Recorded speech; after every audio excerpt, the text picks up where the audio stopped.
Brad Lord continues to impress the Washington Nationals back in his starter role, but just how real is this, and will he be a big piece moving forward?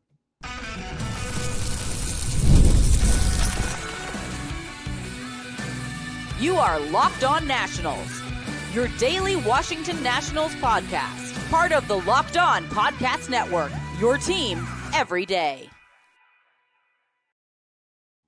Thank you all for making Locked On Nationals your first listen every single day, as we are free and available wherever you get your podcast. And yes, I'm your host, Ryan Clary. You can catch me on Twitter at RyanClary11 as we are the host of the Locked On Nationals podcast, where it is your team every single day, part of the Locked On Podcast Network. And later on in today's show, we'll have a preview of tonight's game with Cade Cavali back on the bump after his really ultra impressive kind of second debut here. His first start since 2022. He now makes his second start in 2025. We'll have that preview later on in today's show. And it is a Monday. We have not done this in a little bit of time here, but we've got a Nats stock report for you. Whose stock is up and whose stock is down. That's your latest individual performances on your Washington Nationals. But I want to start off discussing Brad Lord. And yes, we're talking about Brad Lord. Even after MacKenzie Gore just struck out 10 yesterday,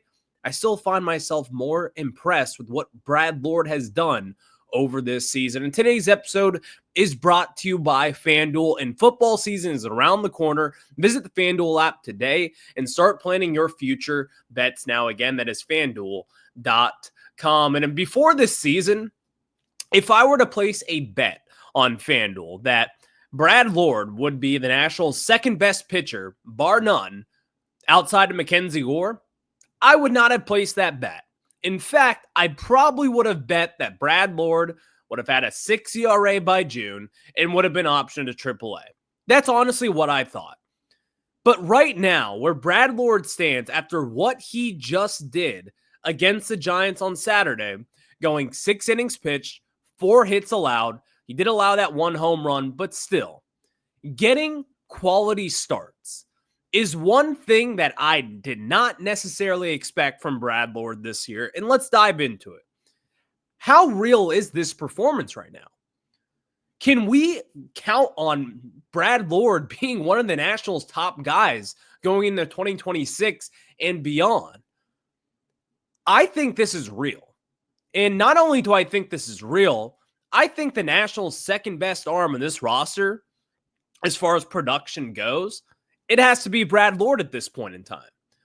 Right now, we've talked about MacKenzie Gore. MacKenzie Gore has had a really good season, did struggle here as of late. Yesterday had a bounce-back start, but we haven't really gotten to dive into just how good Brad Lord has been at this point. Think to yourself for a second. What have we always complained about under Mike Rizzo? Well, there's no drafting and there's no developing. Those kind of coincide with each other. And that has been bad for years now.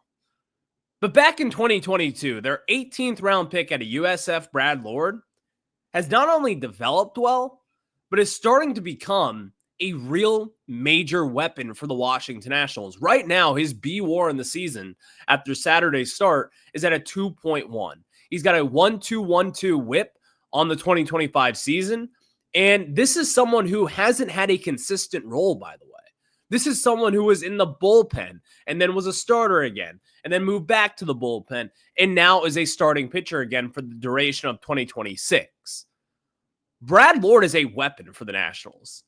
Not only does he have a really good ERA at a 3.28, but he's got a 1.26 ERA plus, which right now for the Nationals and for some people who may not really understand what this is adjusted to the players' ballparks and kind of how they play. So ERA plus is very similar to OPS plus. It's just the same for pitchers in that scenario. Brad Lord is a well above average major league pitcher at this point. That's what the numbers are indicating. Only 3 hit by pitches this season, 85 innings pitched, only 75 hits, and his per 9 stats are really good and really impressive. Only 0.7 home runs per 9. This season has only allowed 7 home runs in 39 appearances and in 10 starts this year. These are really good numbers. And again, I think watching Brad Lord, it's kind of a confusing thing because his stuff is not like out of this world. His stuff is not like great. And he's not this big, overwhelming body. Like a lot of these guys, when we talk about pitching, we talk about extension a lot and kind of how guys extend and how they can really kind of reach back and then throw that 99-mile-per-hour fastball. That's not what Brad Lord is. He throws 95, which is around average, you'd say. And then he has a slider that dips down to 85.3 and a sinker that's 94.8. Brad Lord has established himself as a real, legit piece for this Nationals team. And not only is he helping this team now, but he is a building block for the future. And again, going back to it, this is a huge success story by the Washington Nationals. But we were talking about extension here because that's kind of what teams look for nowadays. Like, again, we talked about last week about the new direction of the Nationals. We talked about it literally a week ago from today on Monday. So check out that episode if you haven't yet. But a team like the Cleveland Guardians, who are all in on analytics, they have a type. Their type is getting pitchers with high extension, guys who really extend their release point, and ultimately it kind of creates a little bit more leverage for them. Brad Lord's in the 3rd percentile as far as that goes, and he's still getting these good results. His expected ERA is in the 31st percentile, so there is some luck involved there. You could say that. You might be able to make that case, but let me make the case against that.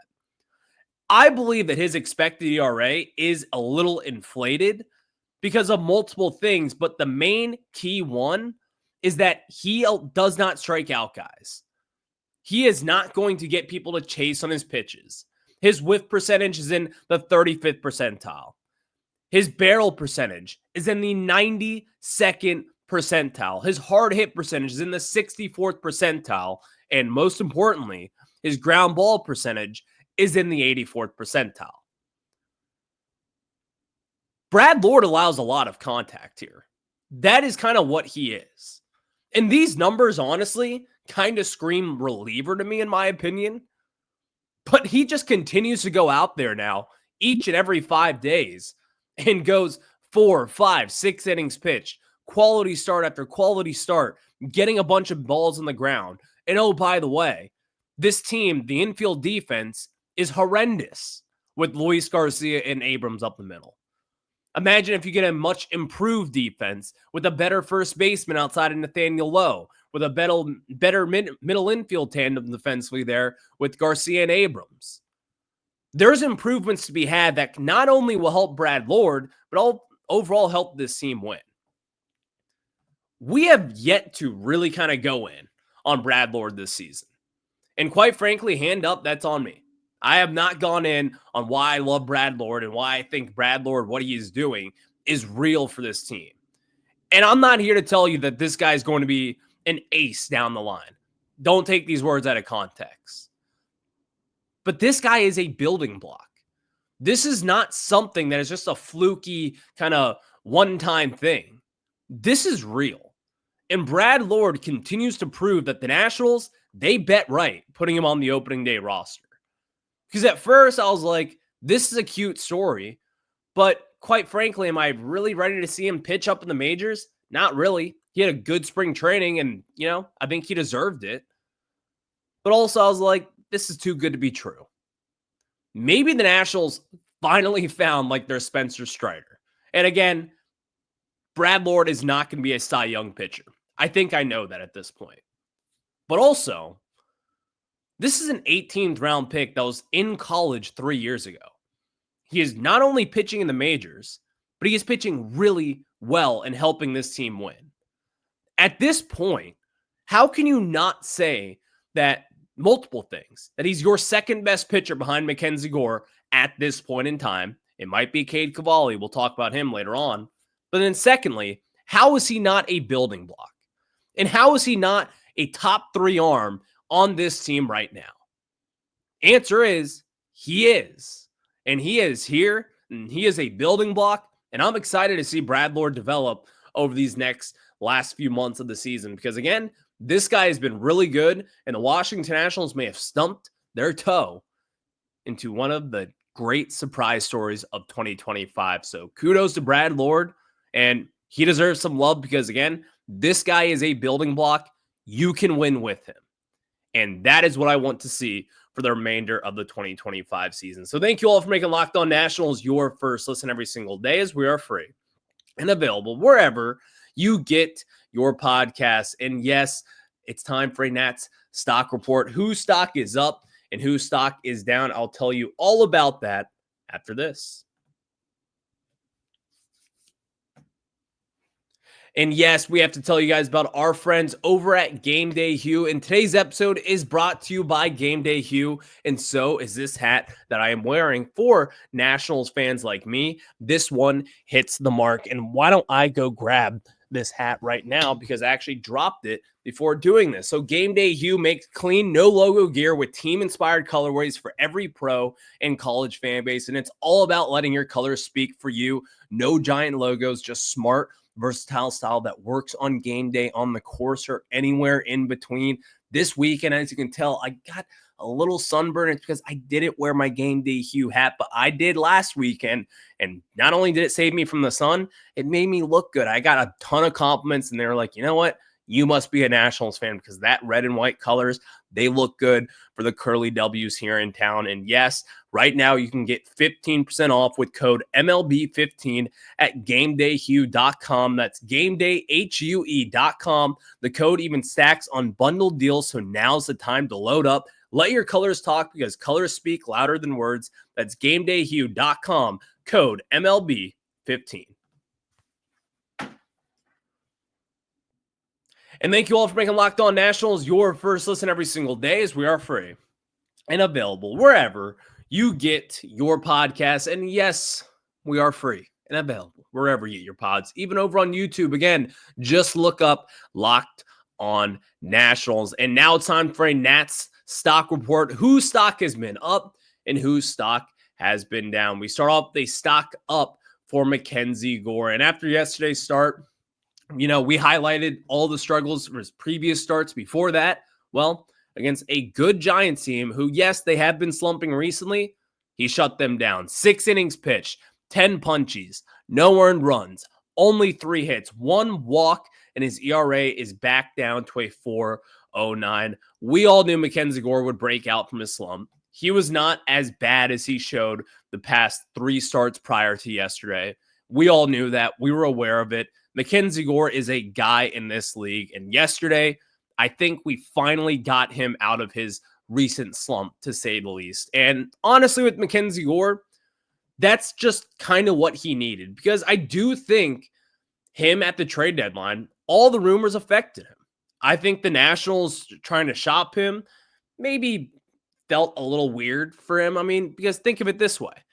It's not the fact that the Nationals were like, you're not good enough for us. It's the fact that, no, you're so good that we could trade you and get back all these assets in return. And for a team that is bad, it makes sense. But still, the messaging is a little bit weird. So I do believe MacKenzie Gore was affected by this year's deadline.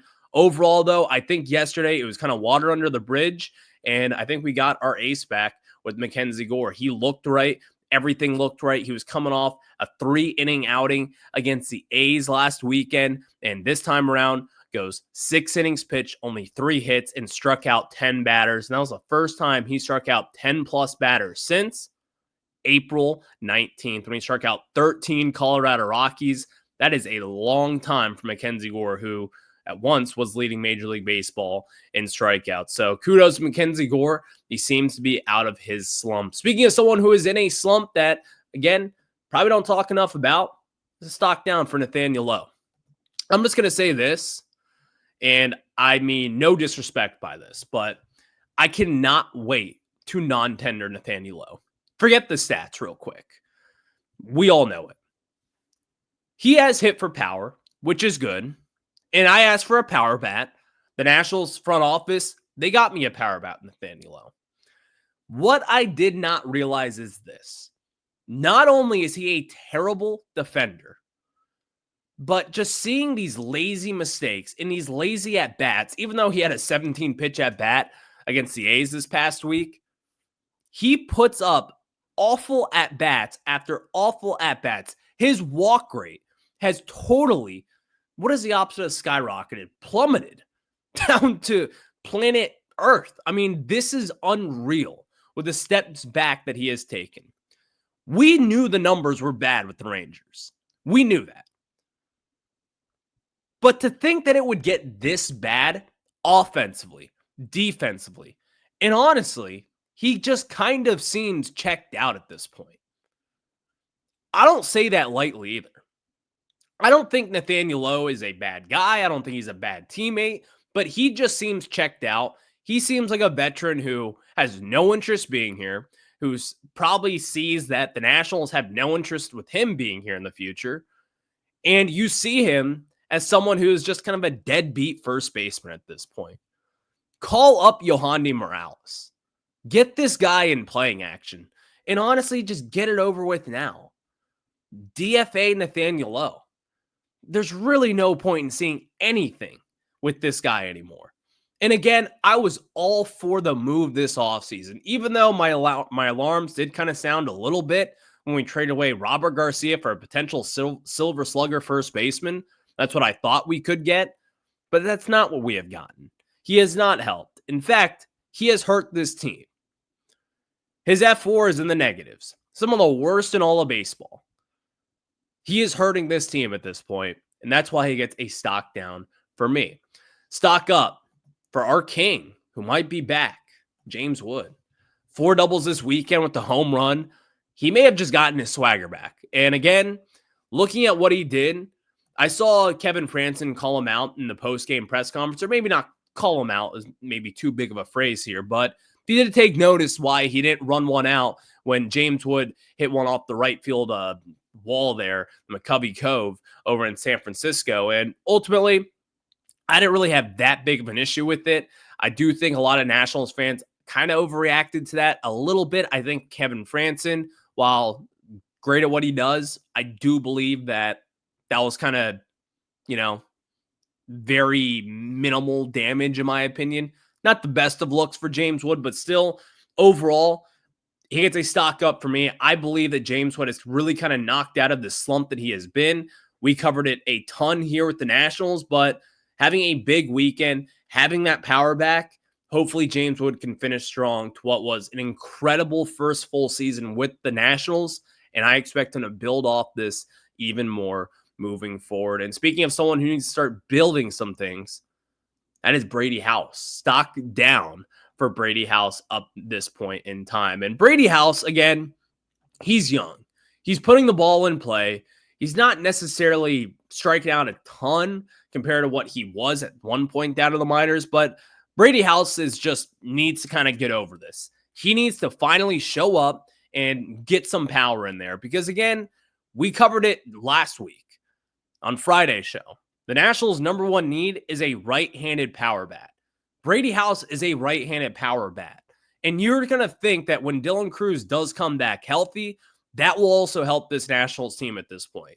But with where Brady House is, he also kind of needs to step up in that category. And it's not going to happen overnight. I knew that this is going to be a long, drawn-out process with him. There's going to be a lot of development that will go into House moving forward. But still, only 3 hits over his last 23 at-bats and a 174 slug in that period as well. I just want more from my power bats, and Brady House has not brought the power yet. But I'm not panicking at all for the long-term future. I still like what I've seen from him, and he's just going to have to start putting a little bit more wood on the ball, and hopefully see the ball fly. Stock up for Dalen Lyle, though. Dalen Lyle, he's kind of like my man crush at this point. I'm not going to lie with you. I think Dalen Lyle, number one, is while the metrics may say that he's a bad defender at this point, I think Dalen Lyle does have some potential there. I think he's a lot better than what the numbers indicate. They've kind of moved him around from right field. He's not a right fielder. We're going to say that now. But you're going to want to protect James Wood and put him in left field.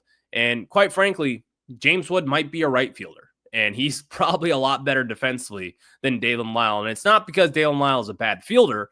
It's because James Wood is a very, very good fielder. And right now, they just want him in left field to protect him at all costs. That's probably what they should do. But Dalen Lyle continues to hit the baseball. And over his last 15 games, he has 16 hits with a 453 slug. The overall season numbers are not jarring, but you got to admit this. This kid has a lot of potential. And again, he is a building block for me. In that same draft class with Brady House, Dalen Lyle has unequivocally been the better guy so far. And I do think that Dalen Lyle is not just some fluky guy. He has stuff to build off of. He's got a little bit of pop. He can play solid defense when he's zoned in and when he's in the right position. And I think that this is going to be a real thing moving forward. So I really like where Dalen Lyle is and where his production is. But again, we'll just have to see what the Nationals do with him moving forward. So thank you all for making Locked On Nationals your first listen every single day, as we are free and available wherever you get your podcast. And let's talk about tonight's game with Cade Cavali back on the bump. I'm excited for this one. What says you?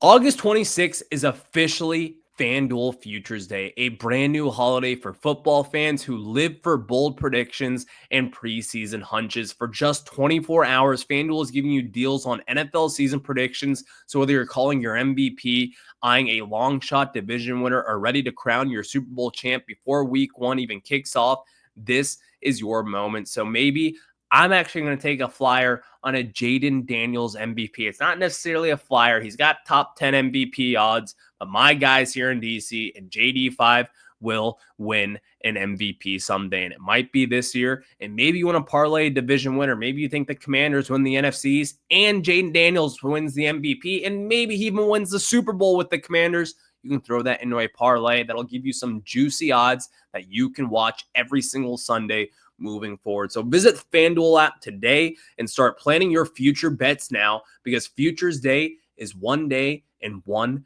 day only. So when you're on FanDuel, again, go to FanDuel.com or download the FanDuel Sports app, America's #1 sports book. Again, FanDuel, play your game. Thank you all for making Locked On Nationals your first listen every single day. So we're free and available wherever you get your podcast. And happy Cade Cavali Day to all who celebrate. And this is a big day because Cade Cavali gets on the bump today. And yes, Cade Cavali is coming off his season debut, his second start in the majors as a 26-year-old former first-round pick who has not pitched in a game since 2022, up in the big leagues at least. Did pitch some last year in a few games, and also spent his time down in AAA and rehabbing all the way up to AAA Rochester before making his debut this past week. And in his first start back, looked really, really strong. 4 1/3 innings pitched with 6 strikeouts. Had just a really impressive performance, a gutsy performance, some would say. Only 3 hits allowed, and also a big thing, only 1 walk to 6 Ks. Cavali looked awesome this time around. But now he's going up against the Royals, who have actually quietly had a weird season. This is a team that a lot of people were set up for success.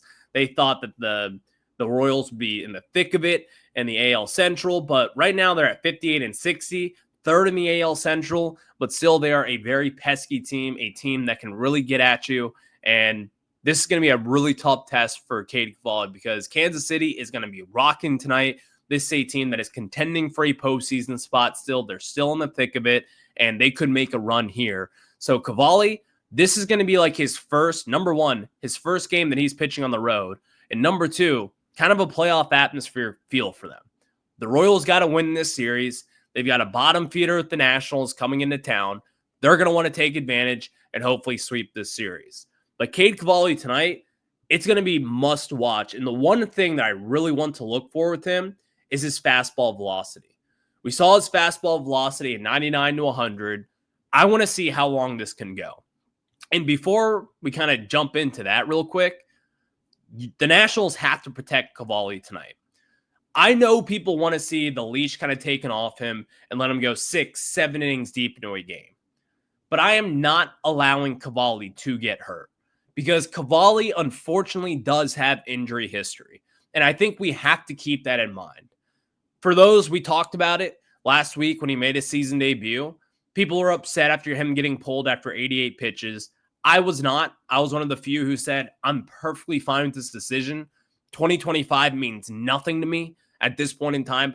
We're not trying to go out there and win every game. We're not going to win every game. In fact, we'll probably lose 65% of our next however many games over the next month and a half. Protect Cavali. Give him opportunities to succeed. Have him end on high notes. If it's only 4 innings pitched at 83 pitches and he gives up 1 run and you're coming around the 3rd time through the order, for his 2nd start of the season, I don't mind pulling him.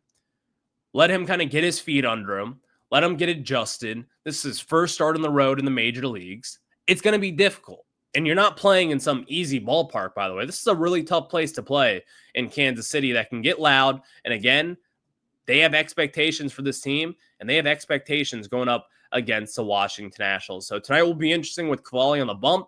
So stay tuned for that. I will talk to you guys about Cavali's bump day tomorrow on the Locked On Nationals. I'll catch you on the flip side. Have a good one. Go Nats.